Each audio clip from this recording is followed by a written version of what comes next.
poniéndose con los pies en la tierra en esta ocasión. Me encuentro con el maestro José Iturriaga, que además nos vas a platicar un poco cómo es eso de que la gastronomía mexicana se ha vuelto patrimonio de la humanidad. Sí, ciertamente. Fue una declaratoria formal de la UNESCO.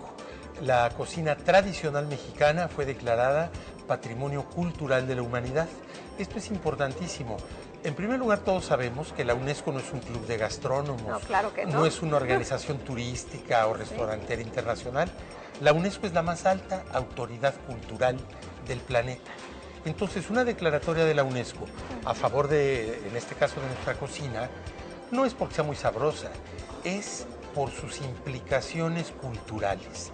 Ciertamente, la cocina mexicana está profundamente vinculada a nuestra historia, hasta la prehistoria, Por supuesto. a la sociología, a la antropología, a la religión, a los rituales y a la, de alguna forma, la mitología de las creencias del pueblo mexicano, muy destacadamente el pueblo indígena.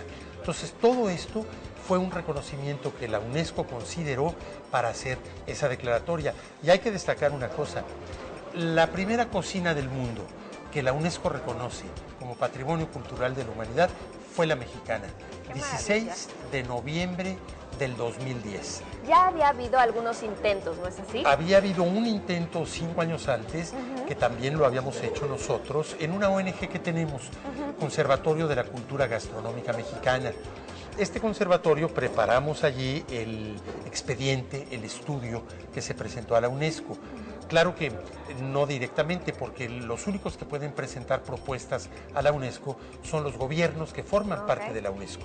Y aquí en este caso el Instituto Nacional de Antropología e Historia, el INAH, presentó la propuesta mexicana que habíamos preparado nosotros.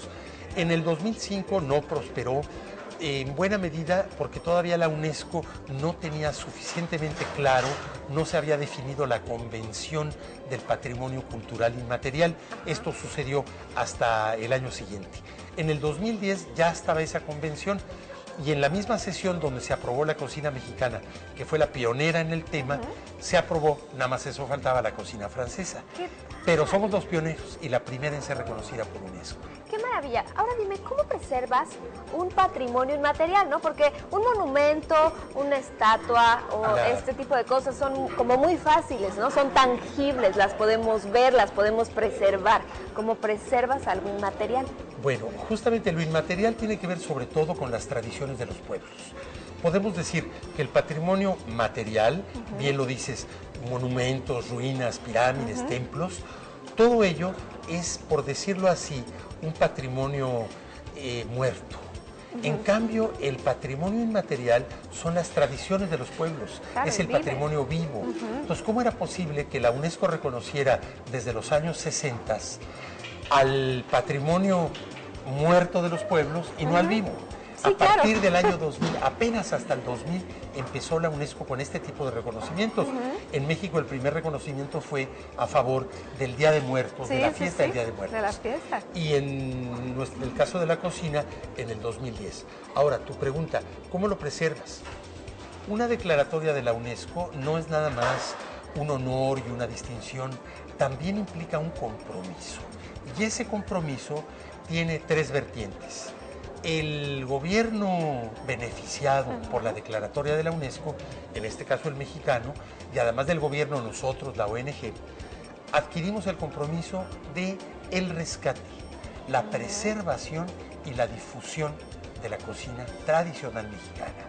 ¿Esto qué implica? Bueno, en el caso de rescate, sobre todo son trabajos de investigación, porque estamos hablando de recetas, de tradiciones gastronómicas de pueblos indígenas y también ¿no? mestizas, pero que ya tienden a desaparecer, un poco como las especies animales o vegetales en peligro de extinción, que hay que protegerlas. Por supuesto. Es el caso precisamente de nuestra cocina, en ese primer ámbito, el rescate, el identificar, el hacer un inventario de esas tradiciones y enfocar acciones para el rescate de algunas de ellas.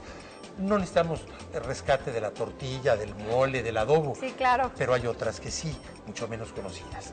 El segundo ámbito vertiente, el de la preservación. lo rescatas, pero hay que mantenerlo. Y va de la mano con el tercer ámbito, que es el de la promoción, de la difusión.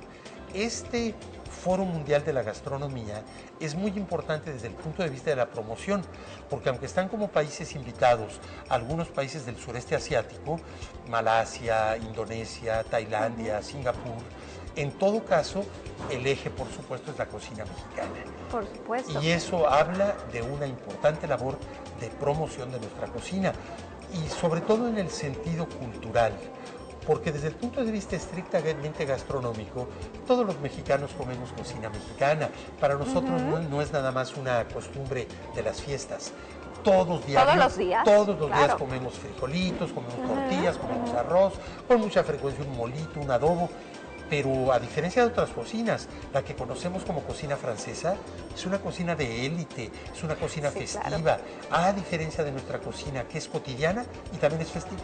No, y por supuesto que, digo, que ¿en qué casa mexicana no nos reunimos todos en el ámbito de la mesa para comer, no? Porque la cocina mexicana todavía es un elemento de la unión familiar, así es, pero también de cohesión social. Acuérdate de las mayordomías, de las fiestas patronales, de los pueblos y de los barrios de las ciudades. El mayordomo, su esposa, las comadres tienen que hacer una comida textualmente para toda la gente del pueblo. No, por supuesto. Y todo el día están pasando a visitar a la casa del mayordomo y reciben su taquito, su tamal, lo que se haya preparado. Y no solo es familiar, no solo es un elemento de cohesión social, es uno de los elementos fundamentales de la identidad nacional. Claro, pronto va a traer un libro que va a estar sensacional. Sí, que justamente Zagarpa lo está editando, lo entregué ya hace varios meses y me da mucho gusto porque es un honor para mí que Zagarpa lo publique. Es un refranero gastronómico. Bueno. 1000 refranes que tienen que ver con la comida, las bebidas, los instrumentos de cocina. Refranero gastronómico, ya lo presentaremos con ustedes. Pues sí, estaremos esperando nuestra invitación. Muchas gracias, regresamos a Con los pies en la tierra.